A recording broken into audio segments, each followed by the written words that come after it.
মশাবাহিত রোগ ডেঙ্গু প্রতিরোধে ময়মনসিংহের ভালুকা উপজেলায় শুরু হয়েছে পরিচ্ছন্নতা অভিযান। শনিবার সকালে ভালুকা ঈদগাহ মাঠে এই কর্মসূচির উদ্বোধন করেন স্থানীয় সংসদ সদস্য ফখরুদ্দিন আহমেদ বাচ্চু। ডেঙ্গু ও অন্যান্য মশাবাহিত রোগ প্রতিরোধে উপজেলা প্রশাসন ও পৌরসভার যৌথ উদ্যোগে এই অভিযান পরিচালিত হচ্ছে। উদ্বোধনী অনুষ্ঠানে স্থানীয় জনপ্রতিনিধি, রাজনৈতিক নেতৃবৃন্দ, সরকারি কর্মকর্তা কর্মচারী এবং বিভিন্ন শ্রেণী পেশার মানুষ অংশ নেন। উদ্বোধনী বক্তব্যে এমপি ফখরুদ্দিন আহমেদ বাচ্চু বলেন, ডেঙ্গু প্রতিরোধে পরিবেশ পরিষ্কার রাখা সবচেয়ে গুরুত্বপূর্ণ। তিনি জানান, ভালুকা পৌরসভা সহ উপজেলার 11টি ইউনিয়নে পর্যায়ক্রমে এই কার্যক্রম পরিচালনা করা হবে।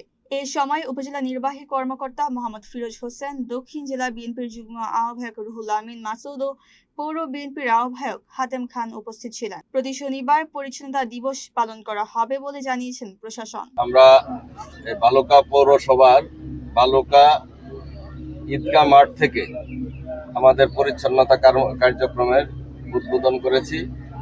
আমাদের ভালুকা পৌরসভা 11টি ইউনিয়নের